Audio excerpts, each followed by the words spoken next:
Hola, ¿qué tal? Muy buenas amigos, muy buenas noches, bienvenidos a este espacio donde ampliamos la información que durante esta semana ha venido, en muchos de los casos, de manos del grupo de la oposición de Caballas. Con su líder estamos hoy sentados en la mesa de informativos. Mohamed Ali, muy buenas. Hola, muy buenas. Bienvenido. Muchas gracias. Bueno, decíamos que habéis traído una semana, sobre todo de muchísima actividad, con cosas muy puntuales y que nos interesan a todos. Por empezar por alguno de los temas, con la concentración que esta misma mañana teníais en cuestión de los comedores escolares. ¿Pedís más vacantes? ¿Intentáis o queréis que no haya ningún niño que se quede sin almorzar a mediodía? Esta es la lectura que estáis llevando. Efectivamente, nosotros lo que queremos desde Caballas es que en una ciudad como Ceuta, azotada desgraciadamente por la pobreza, que lo dice el Ministerio, lo dicen las entidades como, no sé, Cruz Roja y la realidad en sí misma, invitan a que Ceuta pues, se involucre en la lucha contra temas tan puntuales como puede ser en este caso la pobreza, ¿no? Y la pobreza infantil más. Entonces, Caballas lo que plantea es que con los recursos que tiene la ciudad, hay que recordarle a la gente que el presupuesto general de la ciudad son más de 300 millones de euros, no podemos permitirnos el lujo de que haya 300 niños y niñas sin comedor. No se han cubierto todas las plazas y nosotros desde Caballas, eso es lo que hemos pretendido trasladar con la concentración de hoy, queremos que la ciudad se involucre realmente en esa lucha contra la pobreza infantil y que los niños y niñas de esta ciudad puedan disponer de esas comidas calientes que no tienen en casa. Y por eso queremos que los 300 niños y niñas que han quedado fuera pues se incorporen al programa de comedores. Y esto se puede hacer, nosotros lo tenemos muy claro, incrementando las plazas o bien aumentando las plantillas en los comedores ya existentes o bien habilitando el comedor del José Acosta, que está inutilizado, y eso con un servicio de catering pues podría habilitarse perfectamente, ¿no? Por lo tanto, nosotros creemos que aquí el gobierno no tiene excusas para no actuar, que el gobierno tiene que ampliar esas plazas y tiene que ofertar ese comedor para todos los niños y niñas que lo demandan en nuestra ciudad. Es el Ministerio de Educación quien oferta, creo que son algo más de 700 plazas. Luego la ciudad, 220 dicen que son los que se quedarían sin almorzar. Usted ofrece lo de la Costa, lo del José Acosta, este comedor, porque incluso los directores han dicho que bueno, que claro, que tampoco se puede a lo mejor prolongar algunos servicios de comedor en ciertos centros. Tenían que sacar a los niños del aula, perdían clase para poder comer. O servicios sociales, yo no sé si ustedes también se lo han planteado por ahí, que no sea el niño el que come en el aula, sino que el aula le llegue a casa.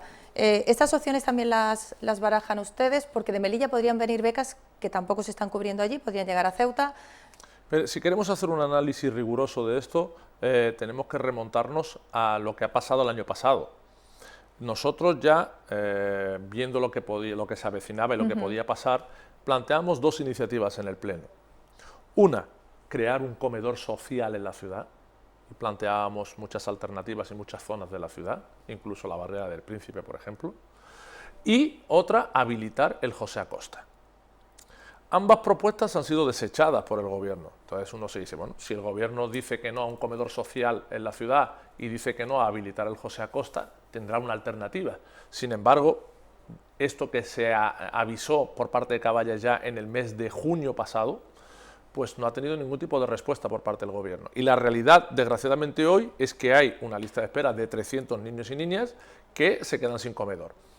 A interpelación de Caballas, en la última sesión plenaria, el gobierno, el señor Zelaya, responde que probablemente, tampoco da fechas ni cuándo, 100 plazas que queden vacantes en Melilla se trasladarán para Ceuta. Pero no sabemos ni cuándo ni cómo lo van a plantear. Entonces nosotros lo que decimos es, si tienen ustedes un instrumento que es el del José Acosta, con un servicio de catering, podríamos conjugar un doble objetivo, y es que los niños y niñas que van a José Acosta y que probablemente haya niños y niñas que necesiten comedor de allí, ya tengan su comedor, y luego otros niños de zonas cercanas, como puede ser de la barriada de Jadú, o del Polígono, o del mismo entorno de Juan 23 o O'Donnell, podrían también ir a ese comedor y así de esta manera pues ir paliando desgraciadamente esta lacra, que es una lacra que no nos podemos permitir el lujo en esta ciudad. Yo creo que es cierto que hablamos mucho de combatir el paro, del desarrollo económico y tal, pero yo creo que el que los niños y niñas coman y coman bien, al menos en ese horario de comedor, tiene que ser algo que esté al margen de la disputa política, de las siglas, y tiene que ser algo que podamos conseguir en una ciudad, repito, y en unos presupuestos que son de más de 300 millones de euros. ¿Y servicios sociales? ¿No tendría también que formar parte Servicios sociales nosotros consideramos que sí. Yo creo que en el sistema de becas que plantea Caballas, y tal y como se ha hablado siempre, es un sistema de comedor que incluye el clásico comedor escolar que venía auspiciado por el Ministerio de Educación, sí, con la ampliación, teniendo en cuenta la realidad social de Ceuta, de los comedores sociales auspiciados por la ciudad autónoma a través de servicios sociales, evidentemente. Estas serían algunas de estas posibilidades, buscando esto por lo que ustedes hoy precisamente se concentraban. Hay otros muchos temas que han venido hablando esta semana. Yo le voy a plantear uno que sé que personalmente quiero decir su partido, no usted como persona, sino Caballas está muy interesado, y es el tema de la Gran Vía. Se habla de una remodelación en la que las cifras también varían, porque si hace Traxa el proyecto serían 7,8 millones de euros, si se lo hace cualquier otra empresa que tenga que salir publicado serían otros 9 millones. ¿Qué ocurre con Gran Vía? ¿Por qué la oposición, en este caso usted, dice no a este proyecto de Gran Vía? Bueno, en primer lugar, yo quiero dejar claro que nosotros lo que planteamos es que las obras y la inversión que se haga en la ciudad obedezca a criterios, primero, de necesidad y segundo, de interés general. ¿Qué pasa con el proyecto de la Gran Vía? Primero, que el proyecto de la Gran Vía no se ha dado a conocer a los grupos de la oposición ni a nadie. ¿Pero esto es su enfado, por eso dicen no? No. Voy a explicar los distintos motivos. Primero, creemos que la inversión pública de la ciudad tiene que obedecer a la necesidad y al interés general. Segundo, el proyecto de la Gran Vía no es conocido por nadie. No se ha convocado una comisión informativa de fomento para dar cuenta del proyecto, no se ha convocado un consejo de administración de Procesa para dar cuenta del proyecto, no se ha hecho absolutamente nada, ni siquiera la Junta de Portavoces. En tercer lugar, es una obra que se anuncia con un importe de 6,5 millones de euros y que de repente nos encontramos papeles, primero con 7,8 millones de euros y luego con 9 millones de euros. Y finalmente, la pregunta que lanzamos nosotros: ¿se puede uno gastar 9 millones de euros en una ciudad como Ceuta teniendo en cuenta el estado actual de la Gran Vía, que habrá que explicar si merece o no 9 millones de euros, y comparándolo con otras zonas de la ciudad? Zonas de la ciudad que requieren equipamiento y dotaciones básicas, como por ejemplo, hay zonas de la ciudad que no tienen saneamiento, hay zonas de la ciudad que no tienen alumbrado, hay zonas de la ciudad en donde no hay ni siquiera acerado. Entonces, nosotros lo que decimos es: hay que establecer un sistema de prioridades en la inversión pública y cubrir primero las necesidades básicas. Y luego, si en la Gran Vía hay una necesidad, esa necesidad tiene que venir informada. ¿Que se está cayendo la acera de aquí enfrente? Pues tendrá que venir un arquitecto y diciendo que la acera se cae y que esto cuesta tanto. Porque el problema de esto también es que son 9 millones de euros, por ejemplo, para o poner... 7,8, ¿no? Si lo hace... Lo de ayer, Traxa, ¿no? el último dato de ayer es que tras la revisión técnica de los arquitectos municipales del proyecto que presenta Traxa, el precio se dispara a 9 millones de euros. Ese es el último dato. Entonces nosotros lo que decimos: es necesario poner un jardín vertical, que nadie sabe lo que es. Pues un jardín vertical no. Yo lo que es un jardín, pero vertical no. O sea, un jardín vertical en la Gran Vía. ¿Es necesario poner 10 fuentes ornamentales en la Gran Vía? ¿Es bueno y útil peatonalizar la zona de la Plaza de África, teniendo en cuenta la problemática que tenemos de aparcamientos, de circulación y de tráfico? Esto por un lado. Por otro lado es que el gobierno, como lo quiere hacer, que también presenta sus inquietudes. Primer punto: el gobierno quiere hacer la obra sin exponerla al público. Y podrá decir aquí: ¿por qué Caballas quiere que se ponga al público? Lo vamos a explicar. Primero, porque aquí hay una basílica tardorromana, aquí justo enfrente, que es un bien de interés cultural. La ley de patrimonio y las normas urbanísticas vigentes exigen que cuando se haga una obra en los aledaños de un bien de interés cultural se exponga al público para que la gente, los arquitectos, los historiadores, la ciudad, los distintos organismos, los ciudadanos puedan exponer lo que ellos vean conveniente. Punto número 1. 2.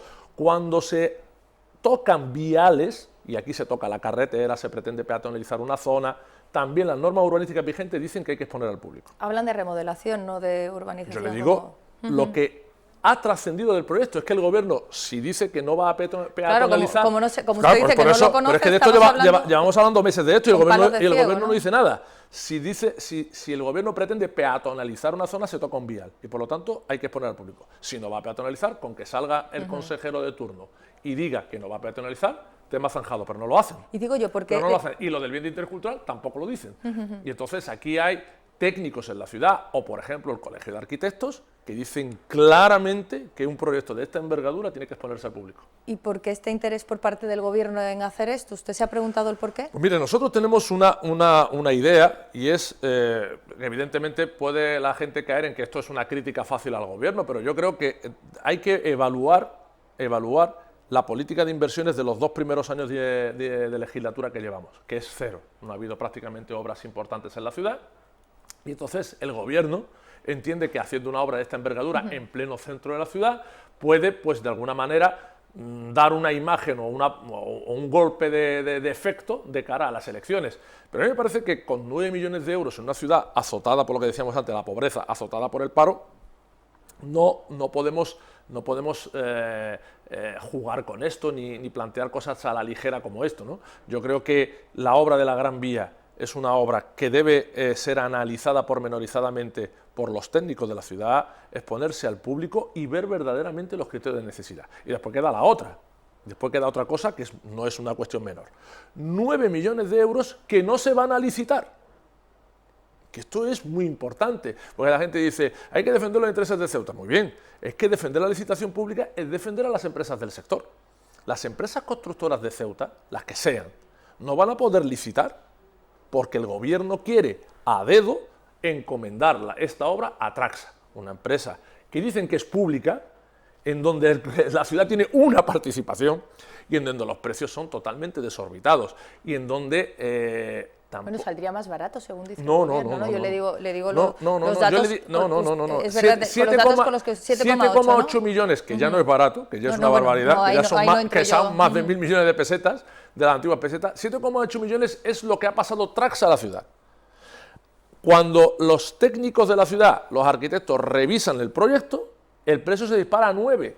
O sea que yo creo que no estamos hablando de cuestiones menores, ¿eh? El sacar la licitación es verdad que es una cuestión de precio, pero también es verdad que en este tipo de licitaciones, fíjese usted en la Marina, vino una empresa gallega, si mal no recuerdo, y no sé si han quedado contentos con el resultado. Bueno, la Marina, nosotros lo que planteábamos es algo similar a esto. Nosotros planteábamos que el proyecto no se podía disparar hasta los 6 millones de euros, que era lo que quería hacer el Gobierno en un inicio. Efectivamente, el tiempo nos ha dado la razón, se licitó la obra, evitamos que se produjeran modificados de la obra que pudieran disparar el precio. La obra se ha hecho, se ha licitado y se ha hecho con un importe inferior al inicialmente previsto. Y también había algunos dispendios en la obra de la Marina que se han evitado, porque había algunas obras ornamentales que iban a disparar el precio y yo creo que la gente está contenta con la obra, no ha pasado nada y nos hemos ahorrado mucho dinero. Nosotros, Caballas no tiene nada en contra de que se hagan determinadas obras en el centro. Es que esto es un discurso que utiliza mucho el Gobierno y que no se corresponde con la realidad. Caballas quiere, evidentemente, que el centro esté bien, pero nosotros, Caballas, por encima de todo, queremos que la ciudad esté equilibrada territorialmente y que todas las zonas de la ciudad tengan un nivel similar en equipamientos y dotaciones básicas, que no pasa en la ciudad. Hoy por hoy, desgraciadamente, hay un desequilibrio flagrante entre el centro y la periferia, entre el centro y las barriadas. Entonces nosotros lo que queremos es corregir ese desequilibrio, pero eso no significa no hacer obras en el centro, significa no despilfarrar en el centro. En el centro habrá que hacer lo que sea necesario, no poner farolas como el del Paseo de la Gracia de Barcelona, que cada farola no sabemos lo que cuesta. No poner fuentes ornamentales en la Gran Vía en más de 10 o 15 fuentes ornamentales, nadie sabe por qué. Bueno, esto es algo que usted está hablando un poco de lo que le han contado porque no conoce el Claro, proyecto, porque el proyecto ¿no? no lo dan, pero lo que se puede filtrar y lo que uno habla con determinadas personas que están cerca de ese proyecto, pues te hablan de un jardín vertical, te hablan de un monumento a la Trinidad. O sea, cosas que a lo mejor no se corresponden primero con criterios de necesidad y que después chirrían un poquito teniendo en cuenta la situación en la que está la ciudad en muchas zonas, o sea, barriadas degradadas, mucho paro juvenil, 10 pobreza millones. infantil, niños sin comedor, entonces claro... 10,2 millones dedicado a barriadas, esto es al menos lo que dice el Gobierno, están las ARIs también de algunas barriadas, un dinero que quedaría para usted, bueno, pues insuficiente. Es que no es cierto. Vamos a ver. Primero las ARIs se han hecho tarde y mal, porque las ARIs correspondían a un plan estatal de vivienda ya cumplido y vencido, y desgraciadamente, esto es lo que se refiere a tarde, y mal porque se ha eliminado una parte de esas áreas como las del Príncipe Felipe. La barriada Príncipe Felipe estaba contemplada en las ARIS y de repente el gobierno pasa la goma de borrar y elimina una parte de esas ARIS sin dar ningún tipo de explicación. Bueno, la explicación decían que era por cuestiones es que no es cierto. de impuestos, si mal no recuerdo. Yo le pregunto... Es que eso no es cierto, porque los bloques de vivienda, es que es incumplimiento tras incumplimiento. Los bloques de vivienda, por ejemplo, del Príncipe Felipe, como pasa por ejemplo en Juan 23, esos bloques de vivienda, pese a que nosotros en el Pleno exigimos que se traspasara la propiedad a los ocupantes de la misma, no se ha hecho. Y por lo tanto, eso son viviendas públicas. Rehabilitar esas viviendas no repercute en la renta de los ocupantes. Eso no es verdad, es que no es cierto. Y si eso fuese cierto, pues pasaría lo mismo con Santiago Apóstol y Los Rosales. Es que yo no entiendo mucho el criterio que utiliza el gobierno. Es un criterio claramente basado en un agravio comparativo, y es dejar una parte de la ciudad sin esa rehabilitación integral de sus viviendas. Y luego las barriadas. Ahora, después de 2 años de legislatura, se han dedicado a poner una serie de paneles en donde dicen que se van a gastar 80 millones de euros. Todavía no ha empezado ni una obra. Y nosotros les dijimos, efectivamente, hay 80 millones de inversión, vamos a establecer un orden de prioridades en las barriadas, porque hay muchas de ellas que tienen unas necesidades acuciantes, que no pueden esperar. Y no hay orden de relación, es al primer proyecto que salga. Y en esos 80 millones hay de todo, porque por ejemplo los proyectos que van a salir ahora ni siquiera son de barriada. Va a salir la rotonda del puerto, que es cierto que es necesaria, que nosotros vemos necesario, pero que tampoco es una obra en una barriada, es mejorar el tráfico en la zona que conecta la Junta de Obras del Puerto con el Sardinero, que está bien, pero no es una obra en barriada. Y seguramente el siguiente proyecto que salga será poner la cubierta en el campo de fútbol, la pista polideportiva del puerto. Entonces, ¿y las barriadas? ¿Qué pasa con toda la zona de Capitán Claudio Vázquez, donde está Jadú, Los Rosales, Juan Carlos? Todavía nadie sabe nada de ese proyecto. ¿Qué pasa que lo hay, ¿no? Sí, el proyecto está, pero no sabemos nada de ello, y el 2018 está a la vuelta de la esquina. ¿Qué pasa con el arroyo Paneque? Hay quien dice, señor Alí, que a la oposición, en este caso, bueno, si estoy hablando con usted, se lo cuenta usted, y hay quien dice que usted lo que tiene miedo es que todo esto se vaya a hacer y que al final están intentando frenar, para que cuando lleguen las elecciones y esté todo hecho, pues no puedan decir es que no han hecho nada. Ese argumento que utiliza el gobierno del Partido Popular es ridículo y absurdo, le voy a decir por qué. Si es la propia Caballas la que pide, por ejemplo, que se haga un paso elevado en el Miramar, si yo quiero que se haga el paso elevado, es que es ridículo. Si yo mismo quiero que se habilite un vial que conecte Jadú con el Sardinero a través del arroyo Paneque, si yo soy el que lo pide.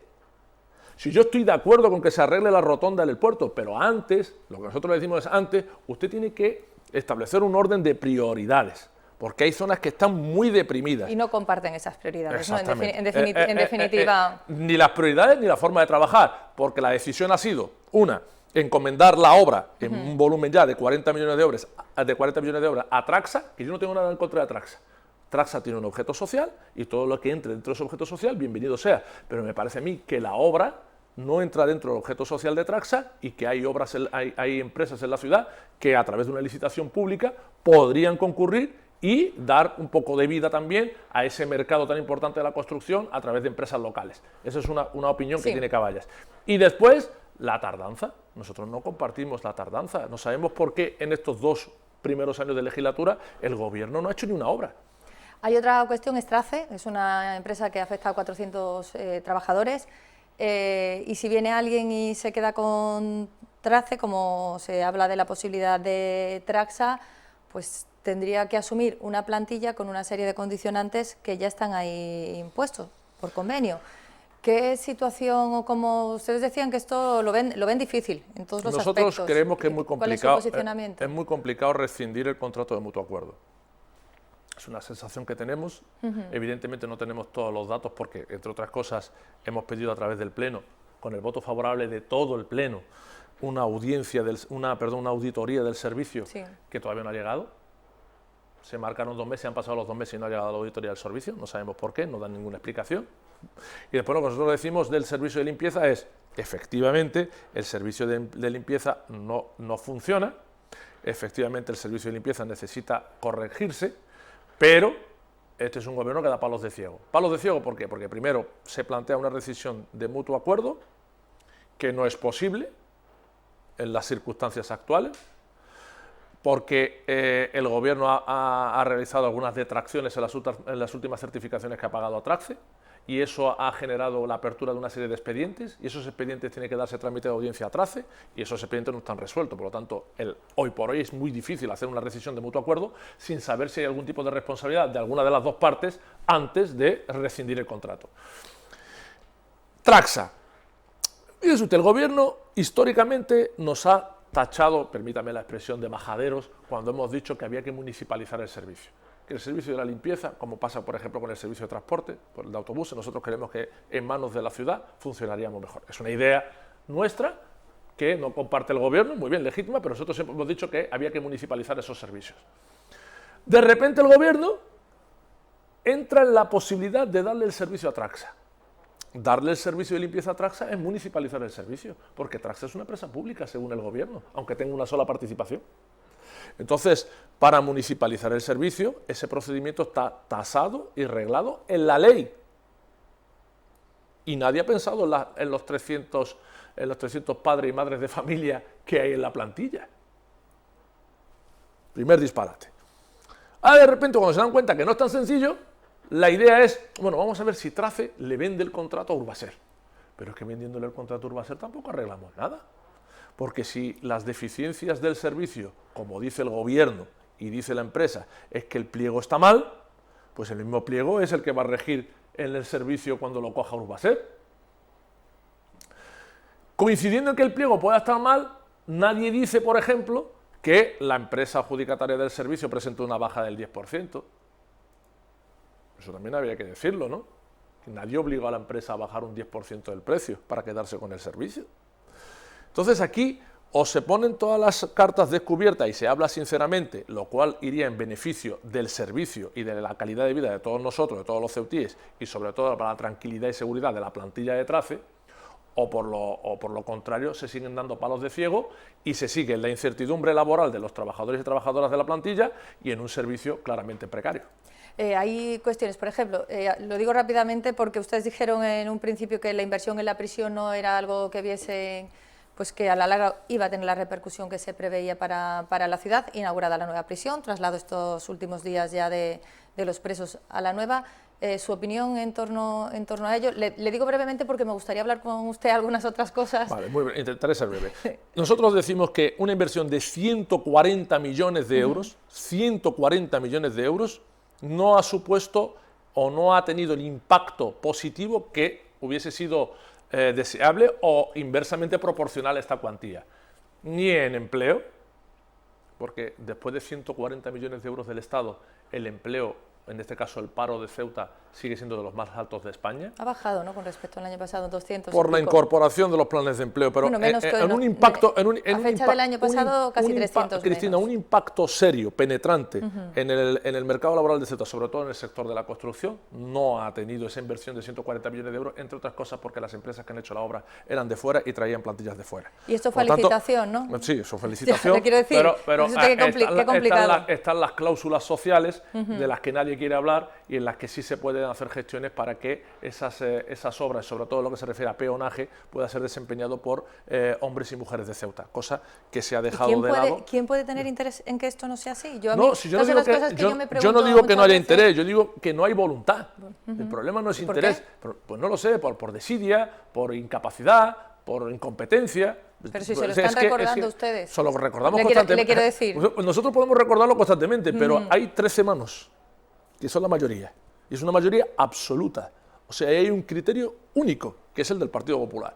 Y claro, eso no acaba de arrancar, por mucho que exijamos, por mucho que planteemos que en determinados trabajos sí se podían desarrollar por chicos y chicas de Ceuta. Y después de 140 millones de euros, que es lo triste del Estado, ese impacto no ha sido real en el mercado laboral de Ceuta. Y luego la prisión